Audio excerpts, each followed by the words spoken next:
Alright everybody, grab some coffee, pull up a chair, and sit down. It's been a while, so listen up. This is the big one. While you've been out in the field keeping the streets of Los Sueños safe, we've been hearing from some of you that the training your SWAT companions have had isn't exactly up to snuff. So we've been more than proactive with a solution in the meantime. Back at the station, some of the best and brightest have given us ample insight to bring you the most remarkable tactical maneuvering this city, or any city, has ever seen. I want to welcome you to the next generation of SWAT unit, starting right here at the LSPD.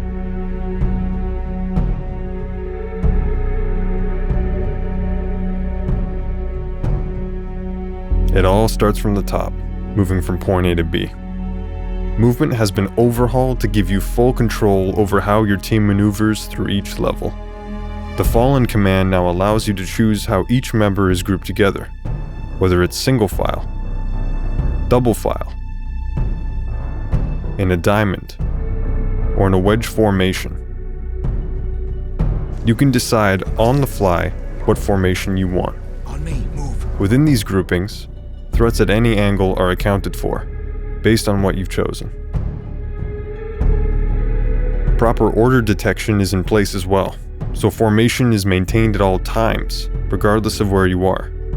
Even if you're moving towards them, or aiming in their general direction, your team detects this and repositions accordingly. Stairs and ramps might slow you down, but everyone is fully aware of the risks at the top and bottom and will act as such, keeping their weapons trained where they need to be.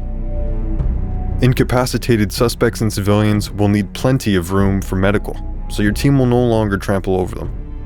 In fact, great care has been taken across all levels to ensure that no one will be stepping where they shouldn't be, environmental objects included. Gone are the days of hanging out in the fatal funnel. Your team will promptly reposition if caught within that threshold and move to the safest position possible. Now, it's great being able to command an element, but what about an individual? We've also now opened up opportunities for more granular individual control per member. You tell them where to move or focus, who they swap positions with during a team activity, or whether or not they search a room on their own. Start a search. It's completely up to you.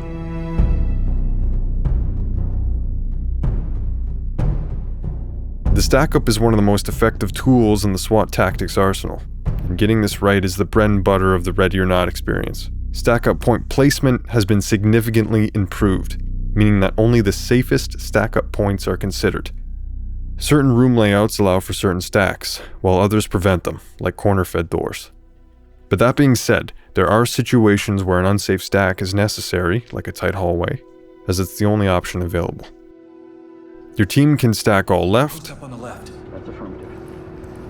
or all right, Up on the right. Got it. or split, Split the stack on this door. In the position. and shift around if need be for better positioning. Doing it. Delta has your back when possible, so you can stay focused on clearing what's in front of you.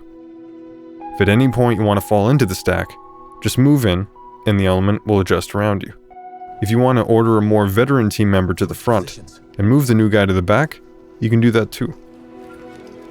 If no stack is specified, the most naturally safe side per member Provide cover. will be the side they stack on, without crossing that fatal funnel threshold in the process. This new system has been rigorously tested on all levels to ensure stability and consistency.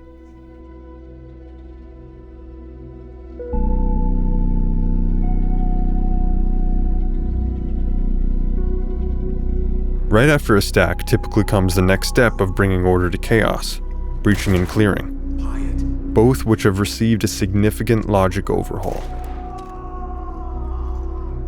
For breaching, you've got some new commands at your disposal: ram, Ram it. Flash and clear. launcher, Open and launch a grenade through the door. and leader. On me. Kick and clear.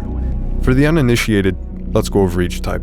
With the ram command, an officer will move with a battering ram to ram the door, and once breached, immediately swap with the officer behind him for cover. With the launcher command, an officer will move just outside of their position and lean to fire their launcher within the center of the target room while staying out of that fatal funnel in the process. The leader command is unique in that you'll be the icebreaker to initiate that first action when breaching. Swat will follow after. Leader throwing is initiated by tossing a throwable or launching a 40mm into a room. Or yourself, if you're feeling frisky. Go, go, go!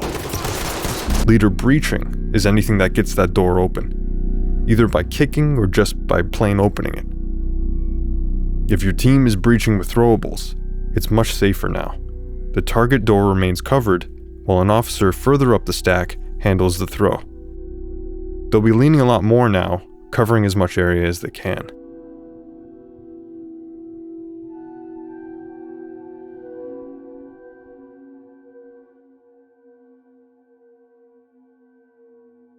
Now that your team's gone through more rigorous clearing training, they'll be faster and smoother than ever before. SWAT now have a comprehensive understanding of rooms as they navigate maps, meaning improved navigation and no more overextending into other rooms. They'll follow the left-right principle, using the button hook or flow-in maneuvers where applicable.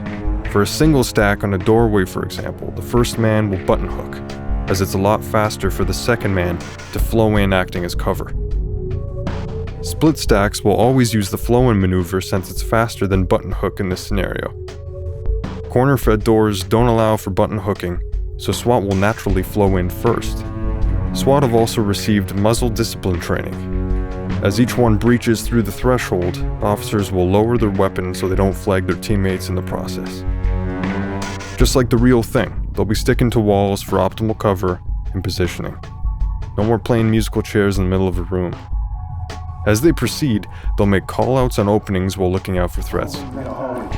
Officers that have the appropriate trait will be able to check hiding spots to confirm without a shadow of a doubt that a room is secured, all while leaning for a better view of their immediate surroundings. We've now introduced threshold scanning. Your fellow officers will center check or pie the door before entry. During that pie maneuver, the team will collapse the stack closer to the door as the pie continues. Threshold scanning is skipped altogether if a throwable is used, since anyone in the room is going to be disoriented. If a target happens to be within this threshold, your team will wait for compliance before moving in.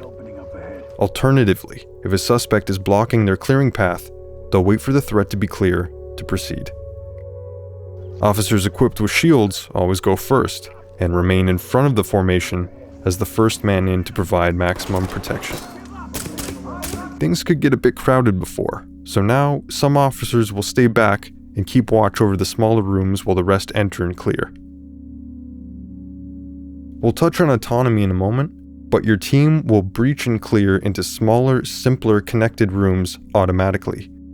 This maintains a good flow while clearing. Don't worry, for larger spaces they'll still stand by for your order.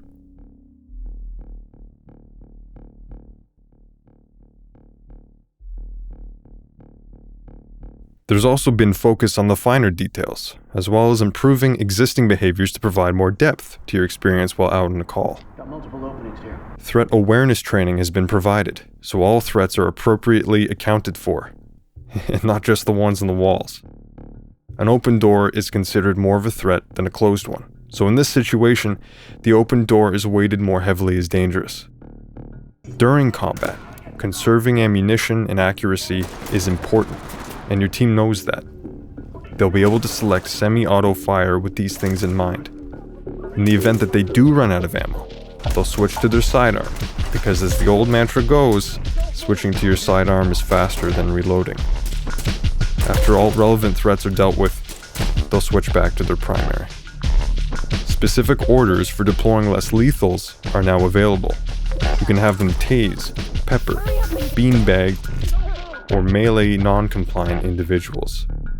You'll be able to tell your team to secure a room, or at the end of a mission, have them secure the entire level. Search and secure. Killing passive individuals or your fellow SWAT intentionally? That's not going to fly. While they'll give you a glance and a warning if you shoot them, further intentional shooting will be met with force to prevent further loss of life. For more immersive player-to-player communication with or without a mic, Get down, bang the you'll also now be able to issue orders to your online teammates using the built-in command menu.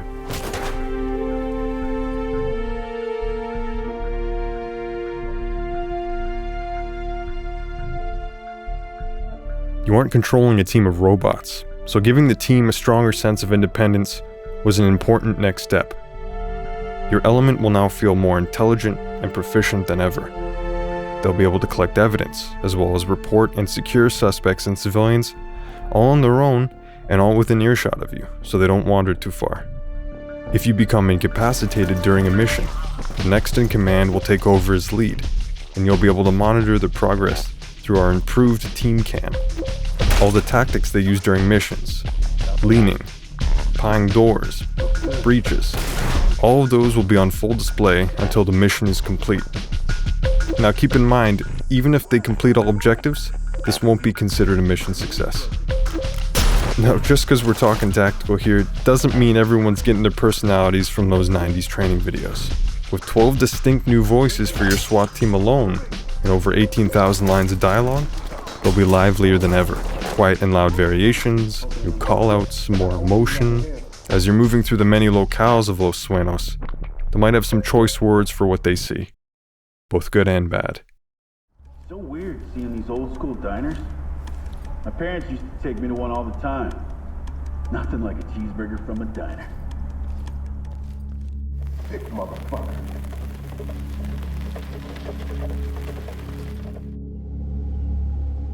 Is this supposed to be me?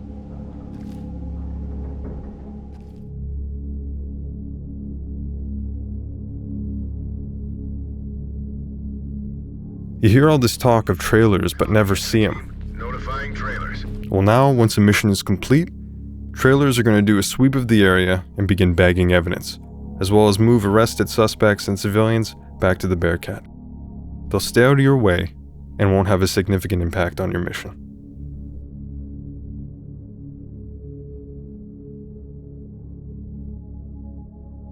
For the adventurous team leads out there who go beyond what Los Sueños has to offer, all of the SWAT features mentioned will work on user-created maps as well. When you fire up a custom level, we generate all required data the first time, so subsequent playthroughs won't require as much of a wait.